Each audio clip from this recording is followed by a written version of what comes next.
о нашем мастер-классе, работе со слабо успевающими учениками. Да? Мы с вами работаем очень долго, да, некоторые там уже начали. Понятие слабо успевающий ученик, понятие растяжимое. И вот я хочу сейчас перед вами формат А3. Пожалуйста, в вашем понимании, слабый ученик, какая ассоциация у вас со слабым учеником? Пожалуйста, 2 минуты. Логическая запущенность.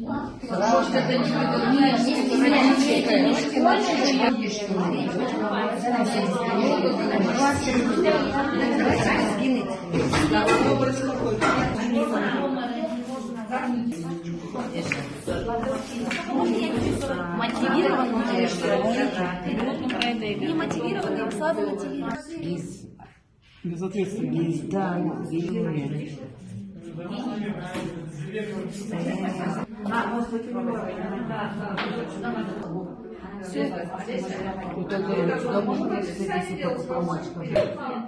Так, сегодня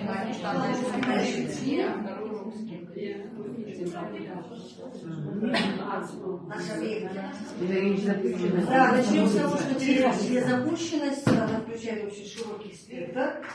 По нашему мнению, мы считаем, что это может быть и состояние здоровья, здесь инклюзия, как наши дети.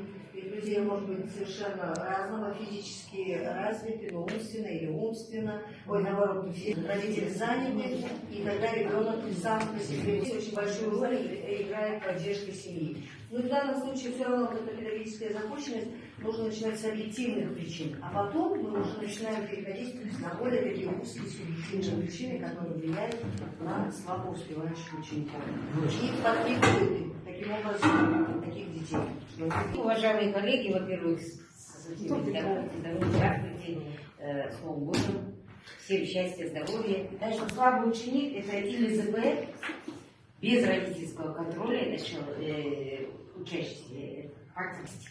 Он не может ничего не сказать. Почему? Потому что он слабый, он не понимает, о чем говорит, поэтому говорим, обсуждаем, но нас не слышат или не хотят слышать, не знаем. Ни родители, ни... Пришла к такому мнению, что слабо успевающий ученик – это первый, ленивый, запущенный, расслабленный, слабо мотивированный,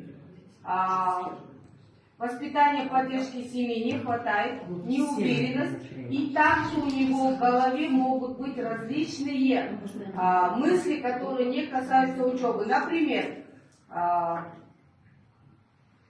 своих ногти, ресницы и так далее. И все-таки приходится с ними работать. И вот нам нужно искать какие-то методы, чтобы их, скажем, привлечь, да, чтобы они мотивировать их как-то, да, то есть мы не которые работают, да.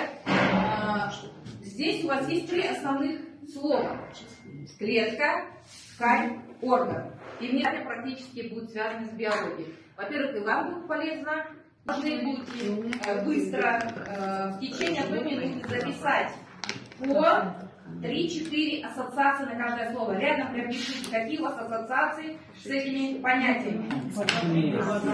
Каждый свои ассоциации.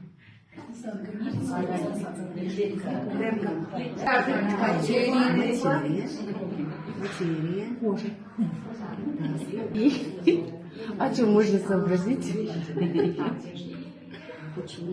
Материал, чего надо. Все, это все. Возьмите кружочек. Напишите предложение. Одно систему органов организма, потому что это основные базы, которые ученики должны понять. Да? Эти темы сложные, потому что до 11 класса дети потом строение клетки не могут запомнить, ткани, там 6 типов ткани, там 4 типа ткани, да? Но основа должна быть понятна всем. Вот сейчас мы посмотрим, как учителя, какие ассоциации у них были с этими понятиями. Пожалуйста. Сейчас я прочитаю. Из клетки ткань состоит, из ткани орган. Вот это я кирпич, клетка кирпич, ткань стена, орган дом. Информационной системы, клетка, ткань это компьютер, орган интернет. Клетка это ученик, ткань класс, из учеников же класс. Орган школа.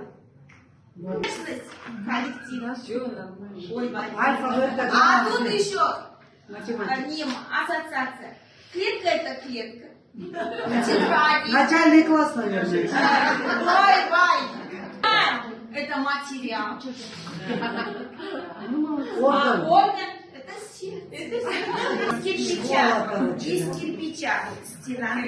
Там 4 стены. Она состоит из кирпича. Клетка. Это математическая клетка. Животное в клетке. ДНК-клетка. Ткань. Это материя, платье и кожа. Ткань. То есть можно здесь... Орган человека и вышестоящий орган. Теперь яркие слова, которые мы взяли, это животное в клетке, платье и вышестоящий орган. Теперь, рисунки у нас вот. Животное, платье и МВД, вышестоящий орган. Теперь какое предложение мы сделали? Я в красивом платье с мужем, который работает в МВД Республики Казахстан, ходила в цирк смотреть на животное в клетке. Клетка для нас это ядро.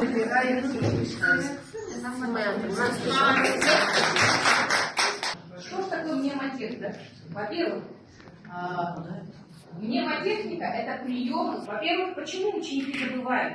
Во-первых, сейчас у нас и дети другие, да, мы всегда сравниваем, какие они были, да, вот то поколение было хорошим, это поколение уже хуже, да, это индивидуальность, это и время, оно же не стоит на месте. И поэтому эти телефоны, наша память. Во-первых, смотрите, лучше всего запоминается то, что объяснили своим эффективно, когда, вот так как наша цель, нашей фокус-группы, да, это группа со слабостью.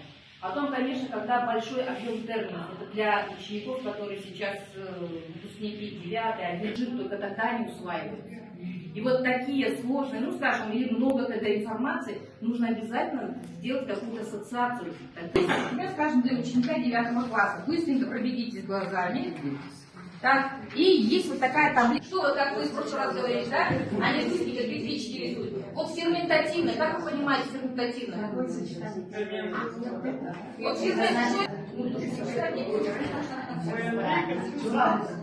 так, значит, я хочу подвести, скажем, такое понятие. Во-первых, у человека должен быть образ, он должен хотя бы что-то представить, да? Это сложно, он должен сделать какие-то действия. Да. И хотя бы должен объяснить через себя, да, когда он уже поймет. В этом случае хотя бы какие-то будут, как говорится, нейросвязи у него в голове задействованы. Так, хорошо. Теперь, значит, посмотрите, легко, во-первых, показывать нужно образ, потом выполнять жесты, понимать хотя бы, чем основную должен запомнить. Теперь меньше страха в ответе, когда вот они играют, они уже меньше боятся. Но тоже индивидуально, конечно, видно. И хотя бы какая-то бывает активность. И здесь вот мы вообще тоже говорим, кому-то рассказываем, да? Во-первых, практические упражнения.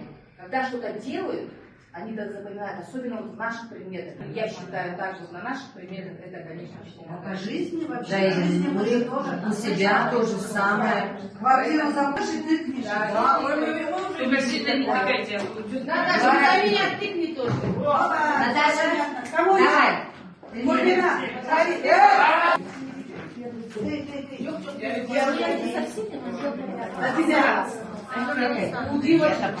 Чего за тебя?